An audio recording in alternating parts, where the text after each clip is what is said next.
नमस्कार साथियों, स्वागत है आपका अपने YouTube चैनल ज्ञानशाला में। पिछली क्लास में हमने कोशिका के बारे में हमने जानकारी ली थी। आज मैं आपके लिए एक नया टॉपिक लेके आया हूँ, धातु और अधातु। आज हम पार्ट 1 में धातु और अधातु से संबंधित जितने भी प्रश्न जो पिछले ईयर में आ रखे हैं उनके हम चर्चा करेंगे। तो आइए शुरू करते हैं। उससे पहले यदि किसी ने हमारे चैनल को सब्सक्राइब नहीं किया है तो चैनल को जाकर सब्सक्राइब करो, और वीडियो अच्छी लगे तो वीडियो को लाइक जरूर कीजिए।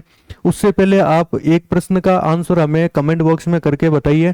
आज का हमारा प्रश्न है, हाइड्रोक्लोरिक अम्ल का फॉर्मूला क्या है? तो इसका सही आंसर आप कमेंट में करोगे। और शुरू करते हैं हमारा आज की क्लास। आज का हमारा पहला प्रश्न है, तांबा किस प्रकार का तत्व है? देखो, तांबा क्या होता है? मेटल। ठीक है, तांबा क्या होता है? मेटल या धातु। अगला प्रश्न देखते हैं। ऑक्सीजन एक, देखो ऑक्सीजन क्या होता है? ऑक्सीजन होता है आपके अधातु। ऑक्सीजन क्या होता है? एक प्रकार का क्या होगा? अधातु होता है। अगला प्रश्न देखिए, नमक का रासायनिक नाम। ठीक है, एकदम आसान सा है। तो नमक का रासायनिक नाम क्या हो जाएगा? Sodium chloride. क्या हो जाएगा? सोडियम क्लोराइड, जिसको अपन क्या लिखते हैं? NaCl। क्या लिखेंगे भाई? NaCl। अगला प्रश्न देखिए, हाइड्रोजन किस प्रकार का तत्व है? देखो भाई, हाइड्रोजन किस प्रकार का तत्व है? तो हाइड्रोजन हो गया, ऑक्सीजन हो गया, ये सारे आपके नॉन मेटल में आते हैं। कौन से आते हैं भाई? नॉन मेटल के अंदर आएगा, अधातु के अंदर आएगा। अगला प्रश्न देखो, लोहा हवा में किस कारण से जंग खाता है? देखो भाई, लोहे के अंदर जंग लगती है ना, तो उसका मेन कार्य क्या होता है? उसका मेन कारण होगा ऑक्सीजन और जल, इन दोनों की उपस्थिति के कारण क्या लगेगा? जंग लगेगा। केवल ऑक्सीजन की उपस्थिति से नहीं लगेगा, केवल जल की उपस्थिति से नहीं लगेगा, दोनों की प्रेजेंट होना जरूरी है। अगला प्रश्न देखो। अगला प्रश्न देखो, उससे पहले आप सभी को बेस्ट ऑफ लक। आपकी जो भी जॉब वगैरह है उसमें आपका नंबर अच्छे से अच्छे आए। तो अगला प्रश्न देखते हैं। और वीडियो अच्छी लग रही है, वीडियो को लाइक करो, चैनल को सब्सक्राइब करो। चलते हैं अगले प्रश्न की ओर।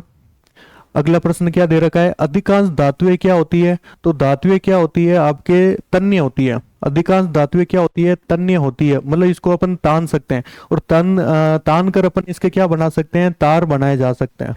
ठीक है, ये धातुओं के अंदर एक गुण पाया जाता है। अगला प्रश्न देखिए, अम्ल और क्षार की अभिक्रिया से क्या बनेगा? तो अम्ल और क्षार, देखो भाई, अम्ल और क्षार, तो इनकी अभिक्रिया होती है तो आपका क्या बनेगा? जल बनेगा और लवण बनेगा। ठीक है, लवण बोल दो, नमक बोल दो। ठीक है, तो आपके क्या हो जाएगा? ऑप्शन में देखो, नमक और जल। ठीक है, क्या बनेगा भाई? नमक और जल का निर्माण होगा। अम्ल और क्षार की अभिक्रिया से क्या बनेगा? नमक और जल। अगला प्रश्न देखो, कौन सा अधातु बिजली का सुचालक है? कौन सा अधातु? अधातु की बात की है तो बिजली का सुचालक कौन हो जाएगा? ग्रेफाइट। जो पेंसिल के अंदर जो लीड आती है ना, वो आपकी ग्रेफाइट की बनी होती है, जो कि क्या होती है? विद्युत की क्या होती है? सुचालक होती है। मोस्ट इंपोर्टेंट प्रश्न है। ठीक है, अगला प्रश्न देखिए, हाइड्रोक्लोरिक अम्ल का सूत्र क्या है? ठीक है, ये मैंने आपको पहले ही पूछा था, तो इसका आंसर मैं आपके यहीं पे बता देता हूं। हाइड्रोक्लोरिक अम्ल का सूत्र क्या होगा? HCl। क्या हो जाएगा? HCl हो जाएगा। अगला प्रश्न देखिए, सोडियम को कहाँ रखा जाता है? तो सोडियम को कहाँ रखेंगे? केरोसिन के अंदर। सोडियम को कहाँ रखेंगे? केरोसिन के अंदर। क्यों रखेंगे? क्योंकि ये क्या करता है? आग पकड़ लेता है।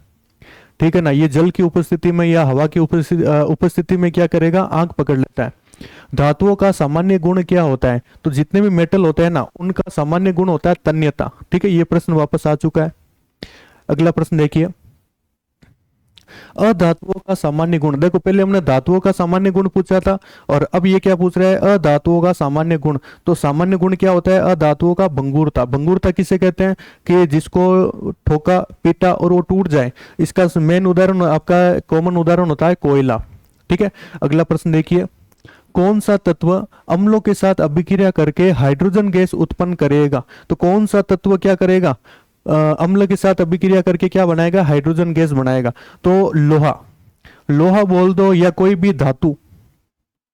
ठीक है, कोई भी धातु हो, वो अगर अम्ल के साथ अभिक्रिया करेगी ना, तो आपके कौन सी गैस बनाएगी? हाइड्रोजन गैस बनाएगी। अगर यहाँ पर तांबा लिखा हो तो वो भी सही हो जाएगा, लोहा भी सही है। तो आप ये फॉर्मूला याद रखो कि धातु के साथ अम्ल की अभिक्रिया कराएंगे तो कौन सी गैस का निर्माण होगा? हाइड्रोजन गैस क्या होगी? निर्मुक्त होगी या बाहर निकलेगी। अगला प्रश्न देखिए, तो अगले प्रश्न से पढ़ने से पहले आप सभी को क्या करना है, स्मार्ट स्टडी करनी है। स्मार्ट स्टडी के अंदर क्या होता है कि आपको केवल ऑप्शन मेथड से ही आपको क्लासें करनी है, क्योंकि आपकी 5 नंबर का प्रश्न आएगा। ठीक है, तो अपने को ज्यादा माथाफोड़ी करनी नहीं है। वीडियो अच्छी लग रही है तो वीडियो को लाइक करो, चैनल को सब्सक्राइब करो। अगले प्रश्न की ओर बढ़ते हैं। अगला प्रश्न पढ़ो भाई। कैल्शियम हाइड्रोक्साइड का सामान्यतः का क्या कहा जाता है? देखो भाई, कैल्शियम हाइड्रोक्साइड, ठीक है, तो कैल्शियम हाइड्रोक्साइड को क्या कहा जाता है? तो ये होगा आपके चूना जल। ठीक है, क्या हो जाएगा? चूना जल, लाइम वाटर। इसको इंग्लिश में याद करते चलना भाई, लाइम वाटर। अगला प्रश्न देखिए, अम्ल और क्षार क्या बनेगा भाई? अम्ल और क्षार की अभिक्रिया से एक तो जल का निर्माण होगा और एक लवण बनेगा। जल और लवण का निर्माण होगा। कहां दे रखा है आपके? नमक और जल। ठीक है, लवण को नमक भी बोलते हैं। ठीक है, अगला प्रश्न देखिए, प्रश्न संख्या 16, निम्न में से कौन सी धातु सबसे हल्की है? देखो, सबसे हल्की धातु आपको कौन सी मिलेगी? तो सबसे हल्की धातु होती है लिथियम। और लिथियम आयन का जो उपयोग है वो आपके बैटरियों में किया जाता है। किसमें किया जाता है? बैटरियों के अंदर। आजकल के जितने भी नए मोबाइल हैं उनमें सब में लिथियम आयन का उपयोग किया जाता है। प्राकृतिक जल, अगला प्रश्न देखो, प्राकृतिक जल में पाई जाने वाली अशुद्धता को किस प्रकार दूर हम कर सकते हैं? तो इसके लिए अपन किसका यूज करते हैं? फिटकरी। तो घर में आपने देखा होगा कि जो बारिश का जो जल होता है ना, उसको शुद्धिकरण करने के लिए हमारी माताएं क्या करती हैं? उसके अंदर फिटकरी डालती है। अगला प्रश्न देखो, निम्न में से कौन सा अधातु द्रव अवस्था में पाया जाता है? देखो भी, कौन सा अधातु, मोस्ट इंपॉर्टेंट ये भी एक प्रश्न रहेगा, कौन सा अधातु आपके द्रव अवस्था में मिलेगा? तो वो क्या हो जाएगा? ब्रोमीन। कौन सा हो जाएगा? ब्रोमीन। अगर वो पूछता है कौन सा धातु, ठीक है, द्रव अवस्था में मिलता है, तो मरकरी। कौन सा मिलेगा? मरकरी या पारा। और अधातु पूछा है, ठीक है, जो द्रव अवस्था में आपको मिलेगा वो कौन हो जाएगा? आपके ब्रोमीन। वो कौन हो जाएगा? आपके ब्रोमीन। इनको याद रखते हुए चलना। अगले प्रश्न देखते हैं। अगला प्रश्न देखिए, कौन सा अधातु अम्ल बनाता है? तो कौन सा अधातु आपके अम्ल बनेगा? ये बनाएगा हाइड्रोजन।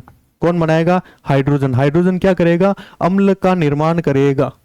अगला प्रश्न देखिए, कौन सा यौगिक अम्ल वर्षा का कारण बनता है? देखो भाई, कौन सा यौगिक अम्ल वर्षा का कारण बनेगा?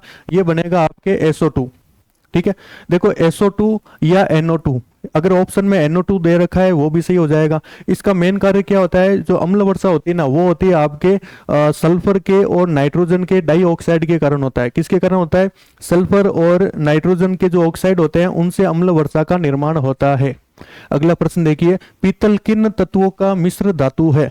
तो पीतल बना किससे होता है? तो आप सीधा याद रखोगे पिताजी। क्या याद रखोगे? पिताजी। पी से पीतल, ता से तांबा, जी से जिंक। ठीक है, पिताजी, ये ट्रिक आप याद रखोगे। तो तांबा और जिंक आपको कहां मिलेगा? देखो, तांबा और जस्ता, जस्ते को अपन जिंक बोलते हैं। ठीक है, copper and zinc. Option A एकदम सही हो जाएगा। अगला प्रश्न देखिए, फिटकरी का उपयोग किसके लिए होता है? तो फिटकरी का उपयोग किसके लिए होगा? जल शुद्धिकरण में। किसके लिए उपयोग होगा फिटकरी का? जल शुद्धिकरण में। ये हमने पहले ही पढ़ लिया था। अगला प्रश्न देखिए, नीला थोता, ठीक है, किसका रासायनिक नाम है? नीला थोता किसका नाम होता है आपके? ये होगा आपके कॉपर सल्फेट। नीला थोता किसका नाम होगा? Copper sulphate, CuSO4। इसका रासायनिक नाम भी आप याद रखते हुए चलना, केमिकल फॉर्मूला भी आप याद रखते हुए चलना। तो दोस्तों बताइए आपको ये वीडियो कैसी लगी? अगर आपको ये वीडियो अच्छी लगी तो हमारे चैनल को सब्सक्राइब कीजिए। वीडियो अच्छी लगी वीडियो को लाइक कीजिए। तो मिलते हैं अगली क्लास में, तब तक के लिए जय हिंद, जय भारत।